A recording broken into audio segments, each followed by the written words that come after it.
శ్రీశైలేశయా పాత్రం దీభక్తాదిగుణానం యతీంద్ర ప్రవణం వందే రమ్యజామాతరం మునిం లక్ష్మీనాథసమారంభాం నాదయామన మధ్యమామస్మదాచార్యపర్యంతాం వందే గురుపరంపరాం యో నిత్యమచ్యుతపదాంబుజయుగ్మరుక్మ వ్యామోహత తదితరాణి తృణాయ మేనే అస్మద్గురోః భగవతోऽस्य दैकसिन्धोः रामानुजस्य चरणौ शरणं प्रपद्ये मातापिता युवतस्तनया विभूतिः सर्वं यदेव नियमेन मदन्वयानाम् आद्यस्तनः कुलपतेर्वकुलाभिरामं श्रीमत्तदङ्घ्रिकुलं प्रणमामि मूर्ध्ना भूतं धरश्च महदाभयपट्टनाथ श्रीभक्तिसारकुलशेखरयोगिवाहान् भक्ताङ्घ्रिरेणुवरकालयतीन्द्रमित्रान् श्रीमत्पराङ्कुतमुनिं प्रणतोऽस्मि नित्यम् तत्त्वेन यश्चिदधीश्वरस्वभावः भोगापवर्गदुपाय गतिरुदारः तं दर्शयन् निर्ममीतपुराणरत्नं तस्मै नमो मुनिवराय पराशराय हंसे षड्भिः समाकीर्णम् अङ्गैर्वेदमिवापरम्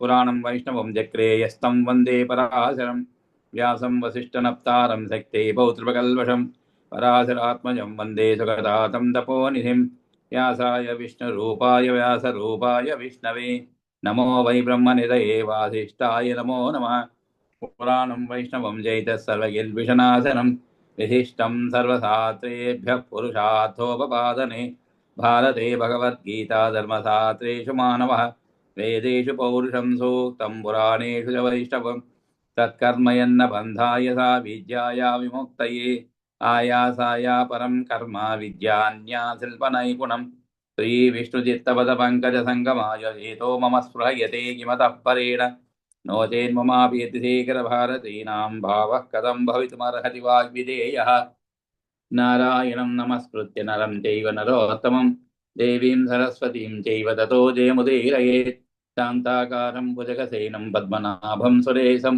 विश्वाकारं गगनसदृशं मेघवर्णं शुभाङ्गं लक्ष्मीकान्तं कमलनयनं योगिहृद्यानगम्यं वन्दे विष्णुं भवभयहरं सर्वलोकैकनाथं सशङ्खचक्रं सकिरीटकुण्डलं सपीतवस्त्रं धरसीरुहेक्षणं सहारवक्षस्थलशोभिकौस्तुभं नमामि विष्णुं शिरसा चतुर्भुजम् అందరికీ నమస్కారం. మనం శ్రీ విష్ణు పురాణంలో ప్రథమ అంశంలో 15వ అధ్యాయం చదువుకుంటున్నాం అన్నమాట. ఈ 15వ అధ్యాయంలో కూడా ఉన్నటువంటి శ్లోకాల్లో 43 శ్లోకాల వరకు మనం పూర్తి చేసుకున్నాము. ఈ 43 శ్లోకాల్లో మనకి ముఖ్యంగా కండుముని యొక్క చరిత్ర అన్నమాట.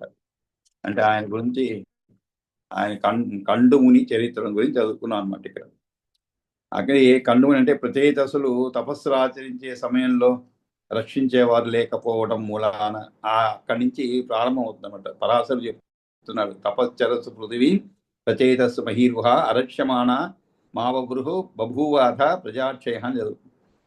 ఆ తర్వాత ఏం జరిగింది? కండుర్నాముని పూర్వమాసీత్ వేద విదాంబర సురమ్యే గోమతీ తీవ్రే స తీపే పరమం తప అని చెప్పి కండుముని యొక్క చరిత్రను ప్రారంభించబడింది 11వ శ్లోకం నుంచి అన్నమాట.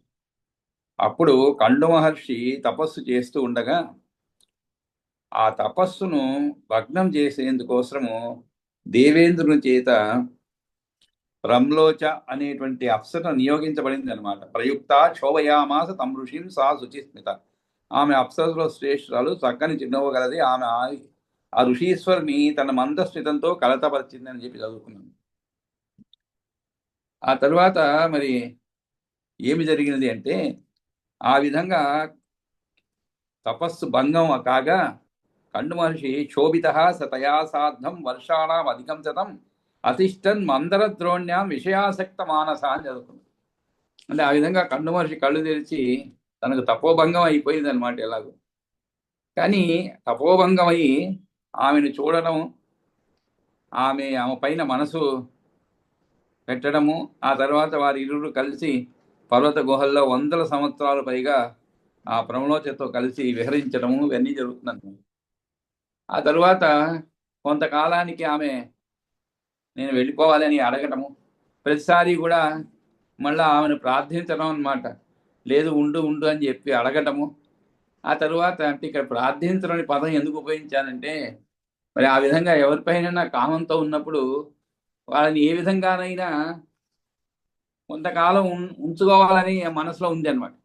కాబట్టి ఏదో ఒక విధమైన భయం కానీ లేదు ప్రార్థించడం కానీ ఏదో ఒక విధంగా తనతో ఇంకొంచెం కాలం గడిపేలాగా చేయాలి. అందుకనే ప్రార్థించడం చెప్పాను. సరే, ఆమె కూడా సరే అంటుందన్నమాట.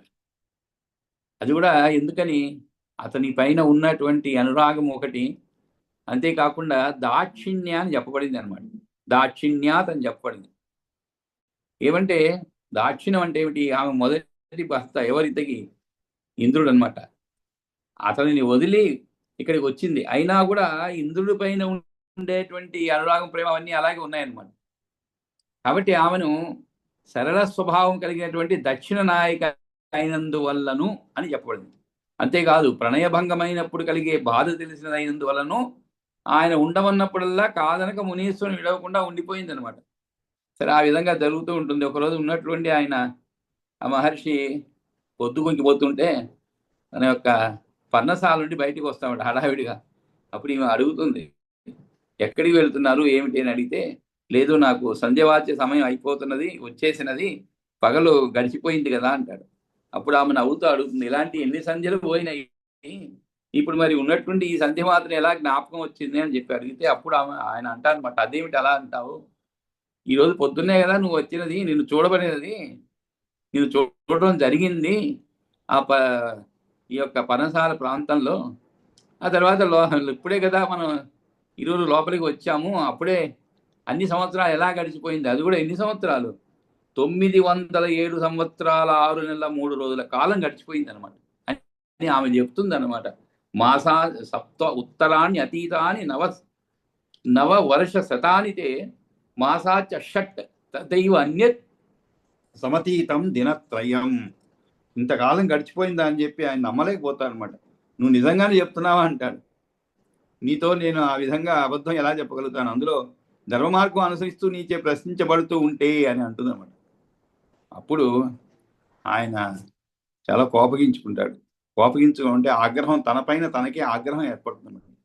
ఎందుకంటే తన తపస్సునంతా కూడా పొందినటువంటి ఫలాలు ఏవైతే ఉన్నాయో తపస్సు ద్వారా అవన్నీ కూడా ఈ విధంగా క్షీణించిపోయాయి, ఏమీ చేయకుండా ఇంత కాలము ఏమీ చేయకుండా గడిచిపోయాయి అని చెప్పి చాలా బాధపడతారు అనమాట. అప్పుడు ఆయన అంటాడు ఒక మాట, నా వివేకం ధ్వంసమైపోయింది, మోహం పుట్టించడానికే స్త్రీ సృష్టించబడింది, అతో వివేక కేనాపి యోషిన్ మోహాయ నిర్మిత. మోహం కలిగించడానికి ఒక స్త్రీ సృష్టించబడింది అని చెప్పారు. అందుకనే మనకి ఏ పురాణంలో కూడా స్త్రీ వలనే ఇంద్రుడు అనేక విధాలు లబ్ధి పొందుతాడు. అంటే ఇలాగ ఈ అప్సరలను పంపడము, తపోభంగం గావించడము, అంటే తన ఉనికిని, తన పదవిని కాపాడుకుంటాడనమాట. ఆ విధంగా ఎందుకంటే ఈమె పైన ఎవరైతే పంపించబడ్డా వాళ్ళపైన మోహాంధకారంతో పాపం వాళ్ళు తపస్సును ఇవస్సు అంతా పక్కన పెట్టేసి చుట్ట చుట్టి పైన పెట్టేసి అటక పైన తను కూర్చునేటువంటి ఆసనాలు కూడా శుభ్రంగా చుట్ట చుట్టి పైన అటక పైన పెట్టి హాయిగా గడిపేస్తుంటాను. అందుకనే ఆయన చెప్తాడనమాట, ఈ విధంగా మోహం అనే దాన్ని కల్పించేందుకే స్త్రీలు సృష్టించబడ్డారు అని చెప్తారు అనమాట. అవన్నీ ఈ విధంగా తను తాను నిందించుకుంటూ అక్కడ కూర్చున్నటువంటి అప్సరతో కూడా, నీకు ఇక్కడ అవసరం లేదు, నేను భస్మం చేయగలను, కానీ మైత్రి అనేది సత్పురుషులకు ఎలా కలుగుతుంది? 7 అడుగులు కలిసి నడవడం వల్ల కానీ, 7 మాటలు మాట్లాడటం వల్ల కానీ ఏర్పడుతుంది.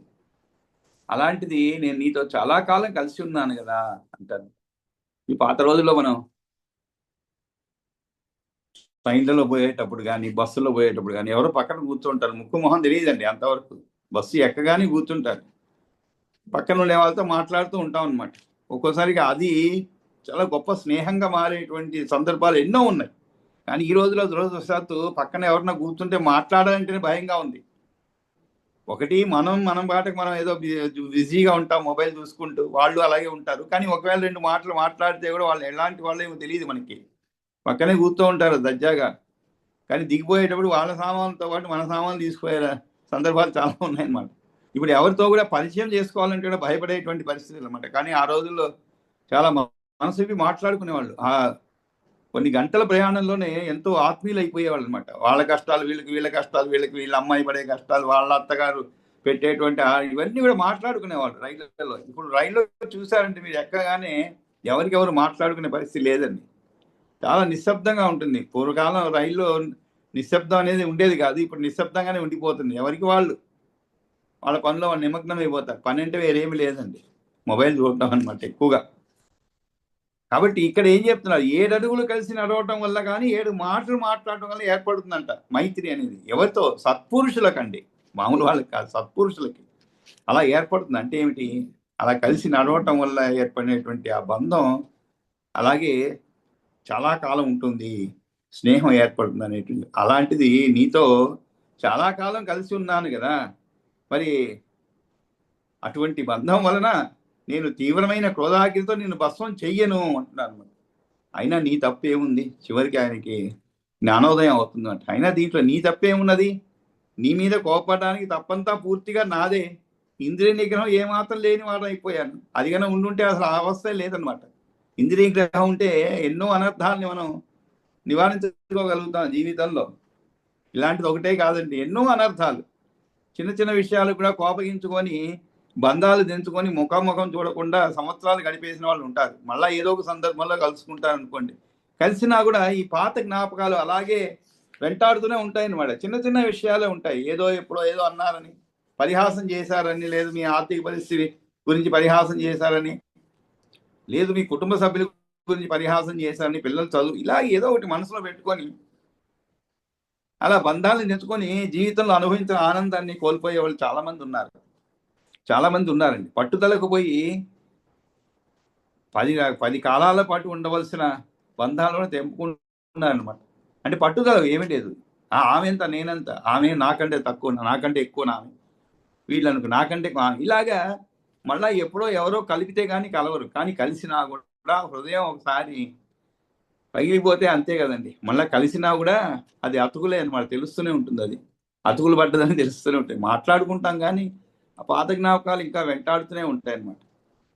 కాబట్టి ఈయనేం చెప్తున్నాడు, నీ తప్పేమి లేదు, నీ పైన కోప్పడడానికి తప్పంతా పూర్తిగా నాదే. ఇదంతా ఎందుకు చెప్తున్నా అంటే ఇంద్రియ నిగ్రహం లేనందువలన. ఏదో అన్నారులే, ఒక అంటే అంటారులే అనుకొని పోయేవాళ్ళు ఉంటారు. వాళ్ళతో ఎటువంటి ఇబ్బంది లేదండి. అందుకని చెప్పి మనం కూడా చాలా జాగ్రత్తగానే ఉండాలి ఎవరితో అయినా. ఆ విధంగా నా ఇంద్రియ నిగ్రహం ఏమాత్రం లేని వాడని అయిపోయాను కాబట్టి ఇదంతా జరిగింది. కాబట్టి దీంట్లో నీ తప్పేమీ లేదు.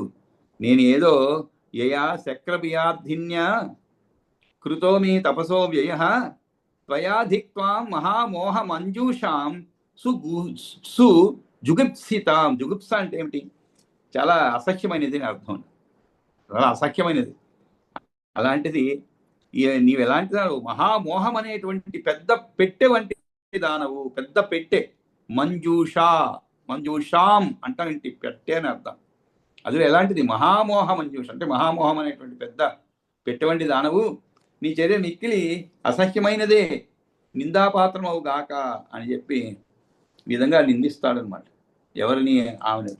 తరువాత ఏమి జరిగినది ఏమిటి అనేటువంటి విషయాలు మనం ఈ 44వ శ్లోకం నుంచి ఈరోజు ప్రారంభించి చదువుకుందాం.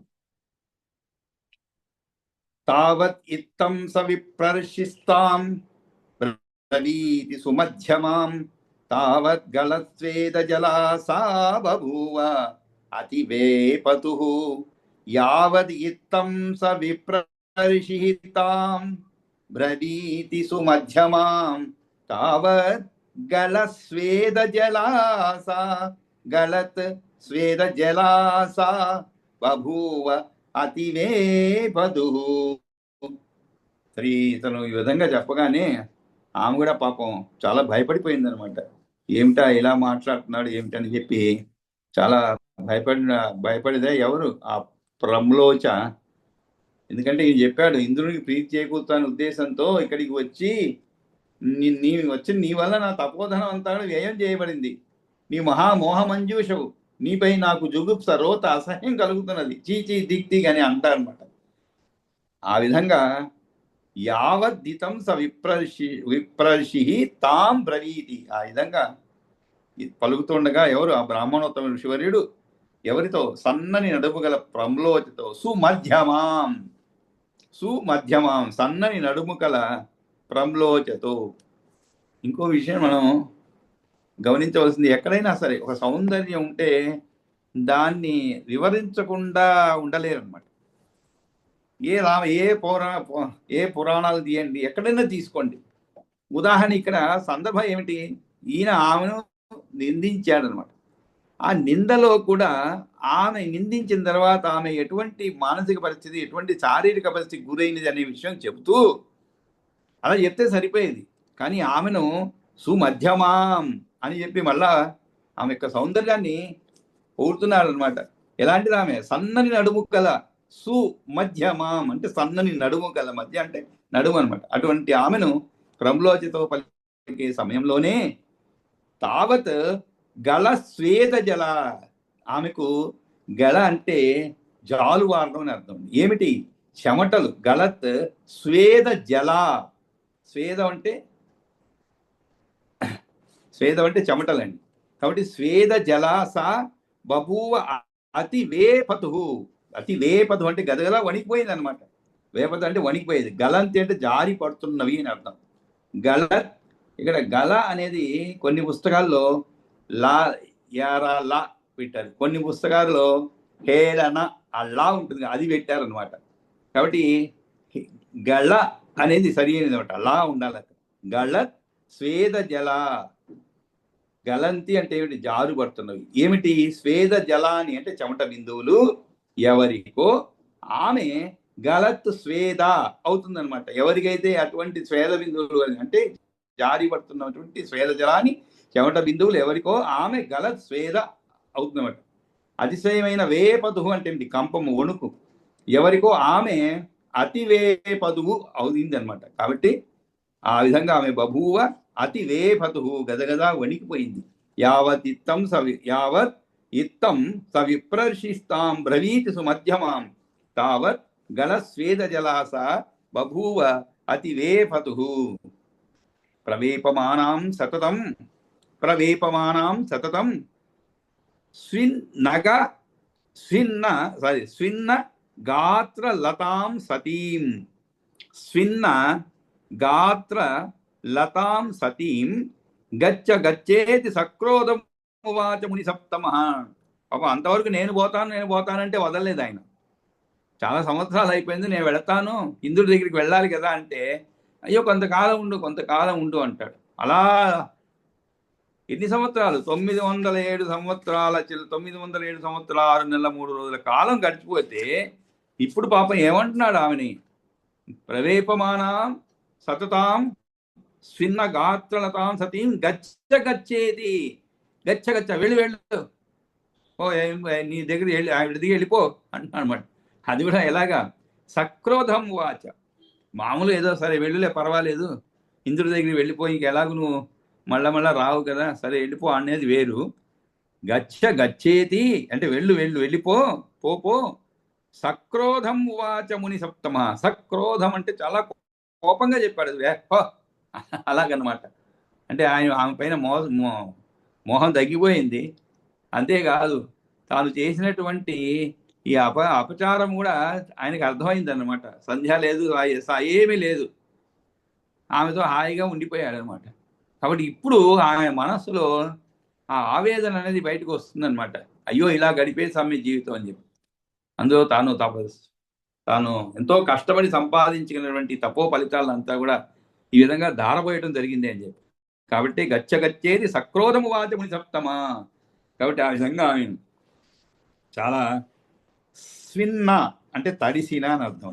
స్విన్న గాత్ర లతాం, తడిసిన మై తీవతో ఉన్న, గాత్ర లతాం అంటే ఏమిటి? లత అంటే తీగండి.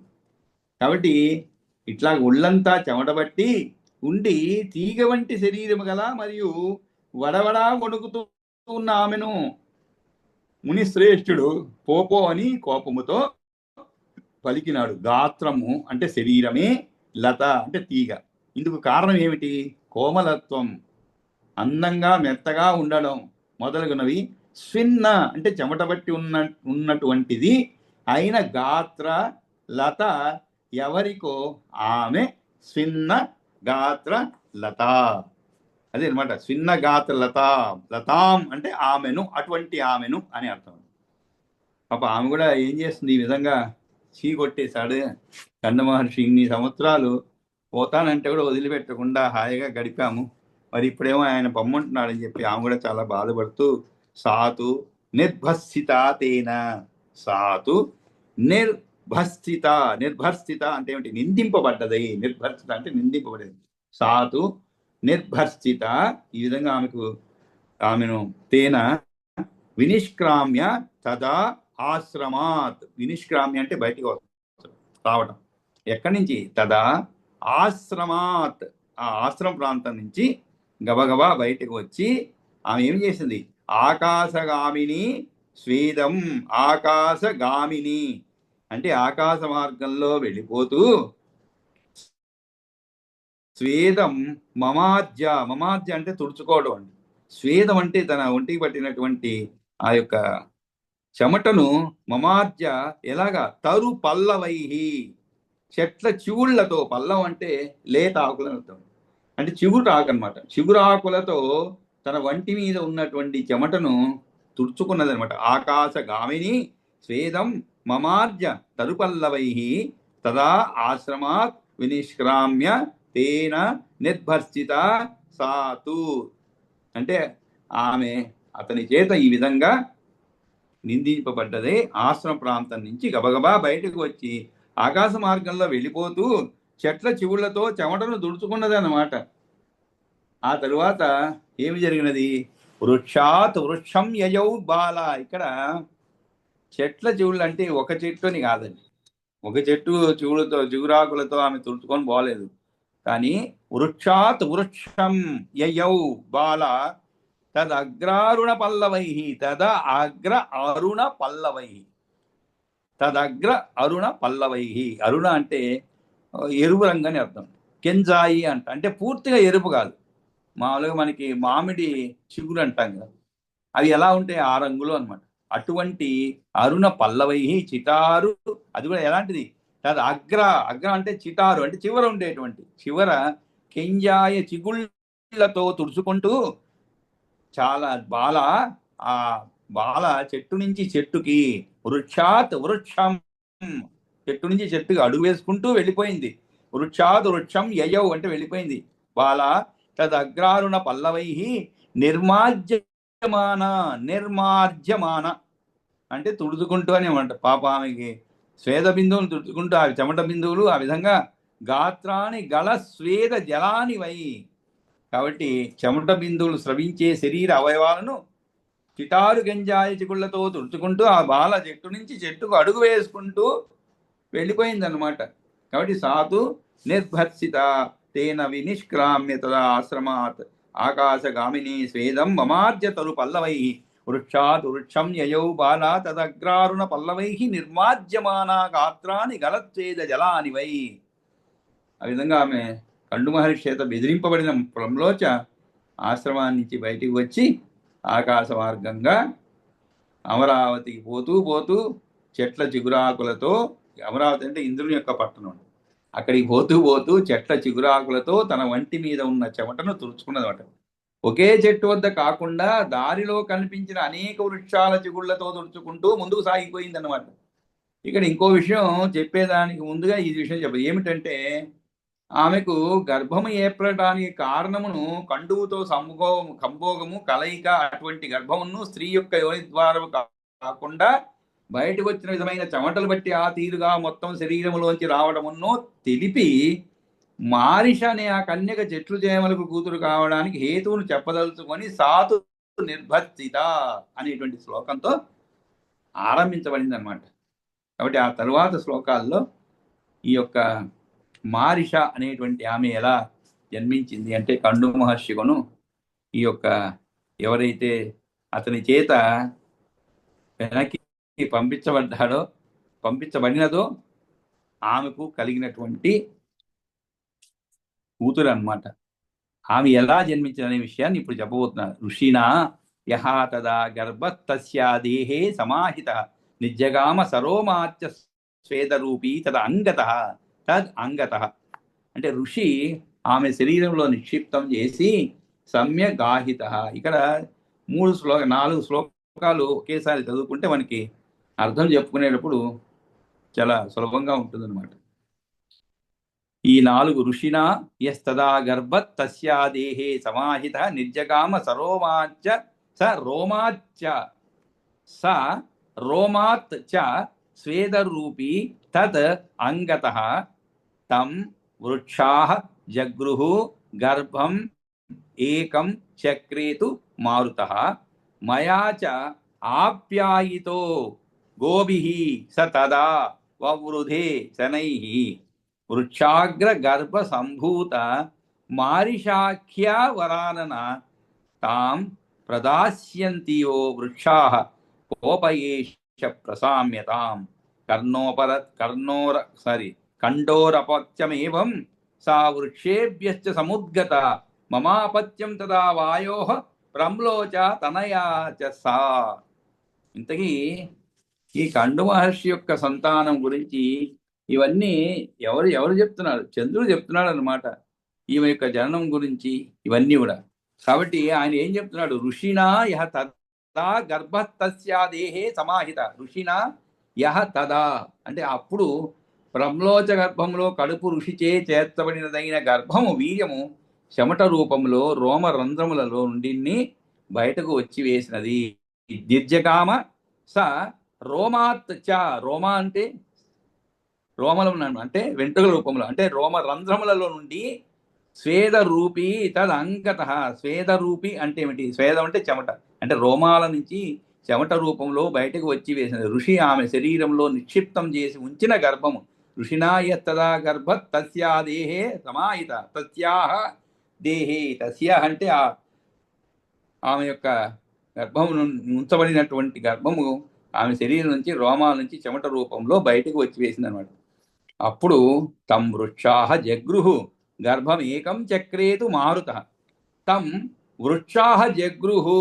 ఇక్కడ ఏమైనది? ఆమె ఒక్కొక్క చెట్టు దగ్గర ఆకుల నుండి తన శరీరం ఏర్పడినటువంటి స్వేదమును తుడుచుకున్నారు. కాబట్టి దానిని వృక్షాలు స్వీకరించినవి. అందులో వేరు చెట్ల వద్దనున్న చెమట బిందువులను, ఎందుకంటే ఆమె ఒక చెట్టు వద్ద కాదు, వృక్షాత్ వృక్షం యయౌ బాల అని చెప్పబడింది. కాబట్టి ఈ వృక్షముల యందు ఉన్నటువంటి తుడుచుకొనబడినటువంటి ఆ స్వేద బిందువులన్నీ అక్కడక్కడ ఉన్నాయన్నమాట. వేరు చెట్ల వద్దనున్న చెమట బిందువులను మరి ఒక చోటికి ఎవరు చేర్చారు? చక్రేతు మారుతః.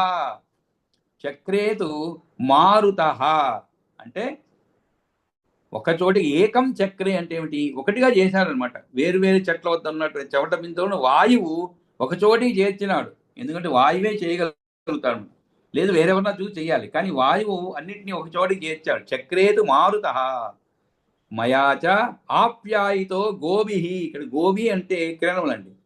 మయాచ అంటే ఏమిటి? నా చేత. ఆప్యాయితో గోభి. ఆప్యాయితో అంటే ఏమిటి?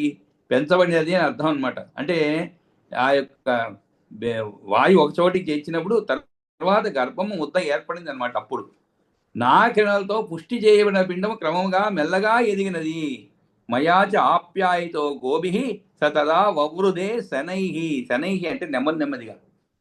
కాబట్టి ఇలా అక్కడక్కడ ఉన్నటువంటి ఆ స్వేద బిందువులు అన్నిటి కూడా వాయువు ఒక చోటకి చేస్తే దానిని ఈ విధంగా ఒక చోటికి చేరినటువంటి ఆ పిండమును మయాచ ఆప్యాయితో గోభి, కిరణాల చేతాన్ని పోషించాను, అది నెమ్మదిగా వృద్ధి పొందినది. మయాచ ఆప్యాయితో గోభి సతదా వవృధే శనైహి. శనై అంటే నెమ్మదిగా ఆ విధంగా వృద్ధి చెందినది.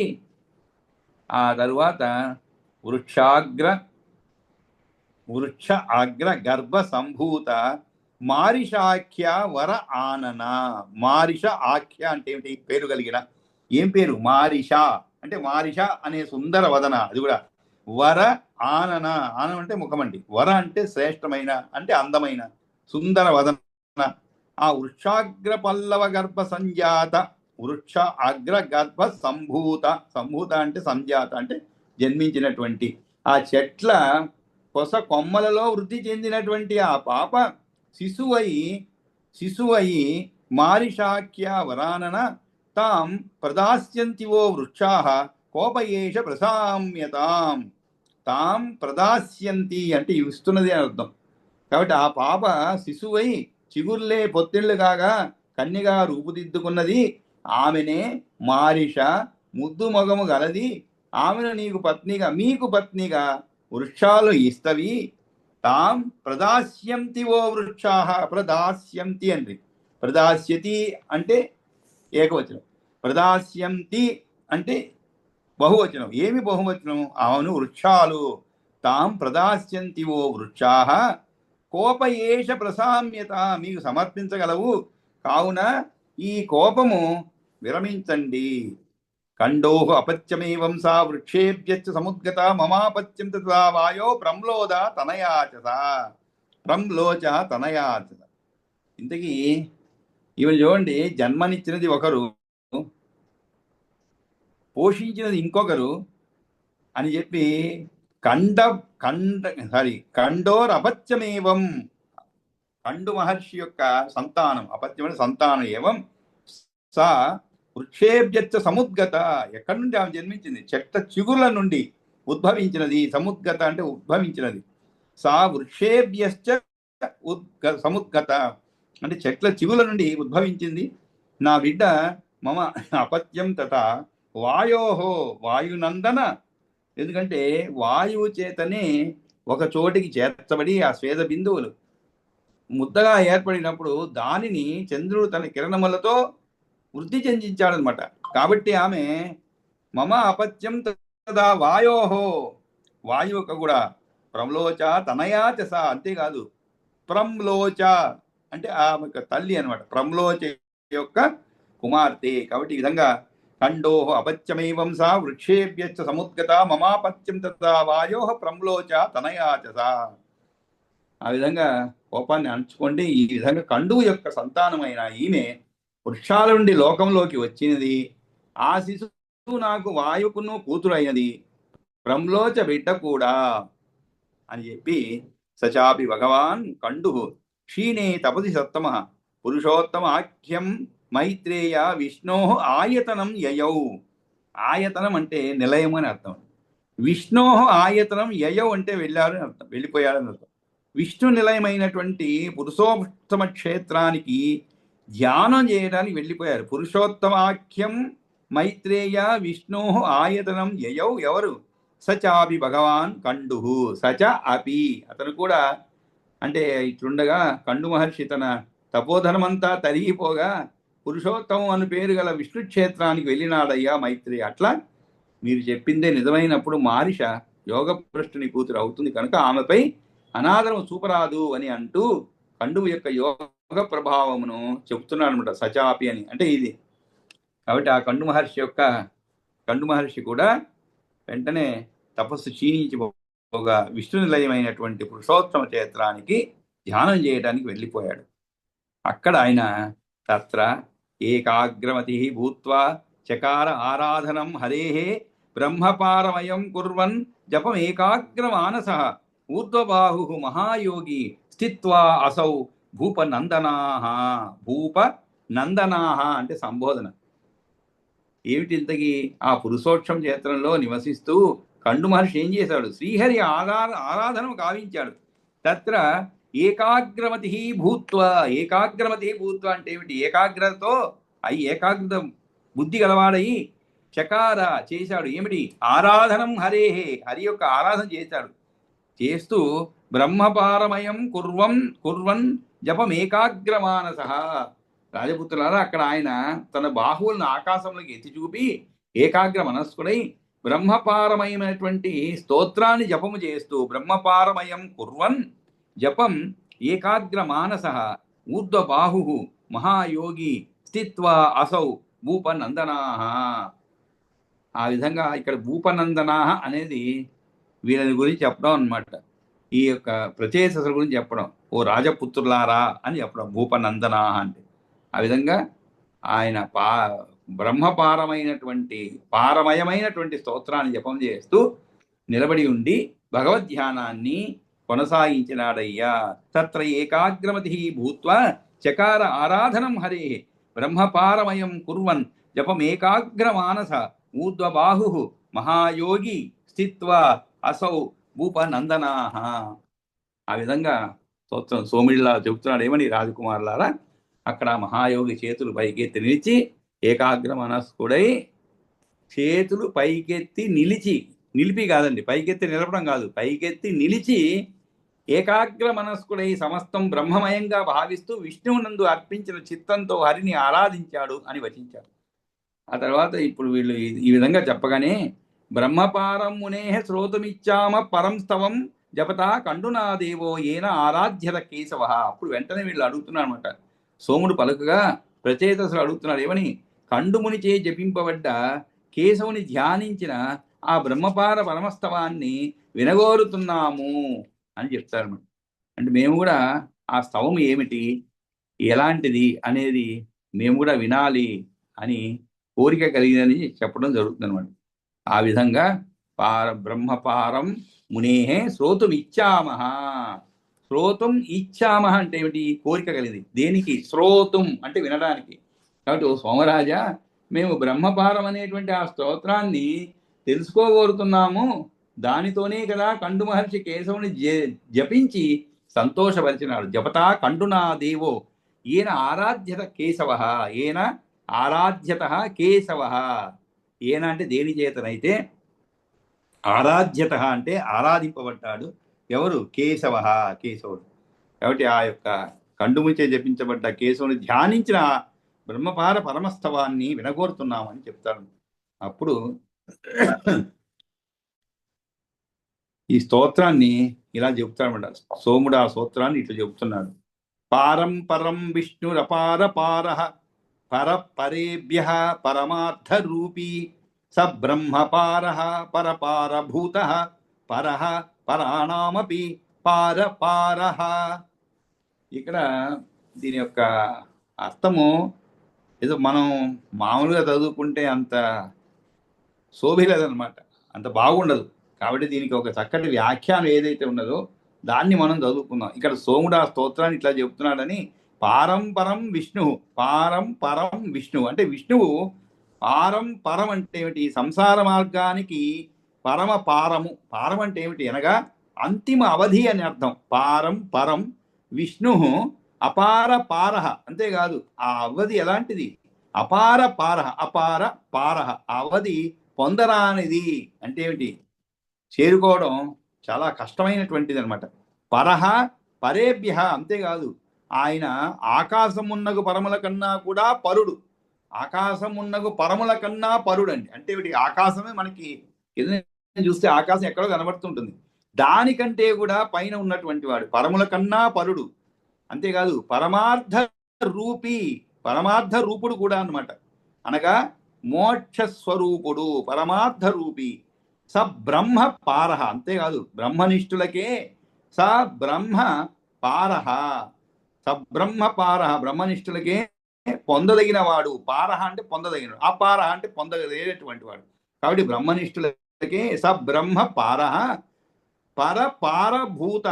అనాత్మ ప్రపంచం కన్నా పరంగా ఉండేవాడు పరపారభూత. పరహ అంటే ఇంద్రియాలకు అగోచరుడైన పరమాత్మ ఆయన. భగవద్భక్తులకు అభీష్ట పాలకుడు. పరాణామపి పార పారహ.